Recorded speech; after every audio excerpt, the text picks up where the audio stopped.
Guys, ನಾಳೆ ಭಾನುವಾರ ಬೆಳಗ್ಗೆ ಎದ್ದ ತಕ್ಷಣ ಚಿಕನ್ ಒಡ್ಸ್ಕೊಬಂದು ಚಿಕನ್ ಚಾಪ್ಸು ಬಿಸಿ ಬಿಸಿ ಇಡ್ಲಿ ಟೇಸ್ಟ್ಗೆ ಕಳೆದೋಗ್ತೀರಾ. ಅಷ್ಟು ಸಖತ್ತಾಗಿರುತ್ತೆ. ಅಡುಗೆ ಅಂತೂ ಸಿಂಪಳಾಗಿರುತ್ತೆ.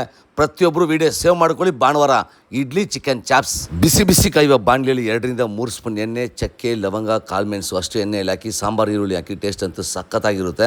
ಅಷ್ಟು ಎಣ್ಣೆಯಲ್ಲಿ ಫ್ರೈ ಮಾಡಿ ಸ್ವಲ್ಪ ಶುಂಠಿ, ಬೆಳ್ಳುಳ್ಳಿ, ಖಾರಕ್ಕೆ ಎಷ್ಟು ಬೇಕೋ ಅಷ್ಟು ಹಸಿಮೆಣಸಿನ್ಕಾಯಿ ಅಷ್ಟು ಎಣ್ಣೆಯಲ್ಲಿ ಫ್ರೈ ಮಾಡಿ ಸ್ವಲ್ಪ ಕೊತ್ತಂಬರಿ ಸೊಪ್ಪು, ಸ್ವಲ್ಪ ಪುದೀನ ಸೊಪ್ಪು ಅಷ್ಟು ಫ್ರೈ ಮಾಡಿ ಪೇಸ್ಟಾಗಿ ರುಬ್ಕೊಳ್ಳಿ. ಬಿಸಿ ಬಿಸಿ ಕಾಯುವ ಕುಕ್ಕರಲ್ಲಿ 2-3 ಸ್ಪೂನ್ ಎಣ್ಣೆ ಹಾಕಿ ಚಿಕನ್ ಹಾಕಿ ರಪ ಅಂತ ಮಿಕ್ಸ್ ಮಾಡಿ ಚಿಕನ್ ಹಾಕಿ ಮಿಕ್ಸ್ ಮಾಡಿ ಮೇಲೆ ರುಚಿಗೆ ಎಷ್ಟು ಬೇಕೋ ಅಷ್ಟು ಉಪ್ಪು ಹಾಕಿ ಸ್ವಲ್ಪ ಅರಿಶಿನ ಹಾಕಿ ಮಿಕ್ಸ್ ಮಾಡಿ ರುಬ್ಬಿರುವಂಥ ಪೇಸ್ಟ್ ಹಾಕಿ ಸ್ವಲ್ಪ ಹೊತ್ತು ಬಿಟ್ಟು ಸ್ವಲ್ಪ ನೀರು ಹಾಕಿದ ಮೇಲೆ 1 ವಿಸಿಲ್ ಕೂಗಿಸ್ಕೊಳ್ಳಿ ಸಾಕು.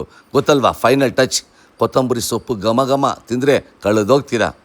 ಎಷ್ಟು ಸಿಂಪಳಾಗಿ ಮಾಡ್ಕೋಬೋದು. ಪ್ರತಿಯೊಬ್ಬರು ಟ್ರೈ ಮಾಡಿ, ಸಖತ್ತಾಗಿರುತ್ತೆ. ಸ್ಟವ್ ಮುಂದೆ ನಿಂತಿರುವಾಗ ಲವ್ವಿಂದ ಕುಕ್ ಮಾಡಿ ಸುಮಾರಾಗಿರೋ ಅಡುಗೆನೂ ಸೂಪರಾಗಿರುತ್ತೆ. ತಿನ್ಕೊಳ್ಳಿ, ಮಜಾ ಮಾಡ್ಕೊಳ್ಳಿ ಸ್ನೇಹಿತರೆ.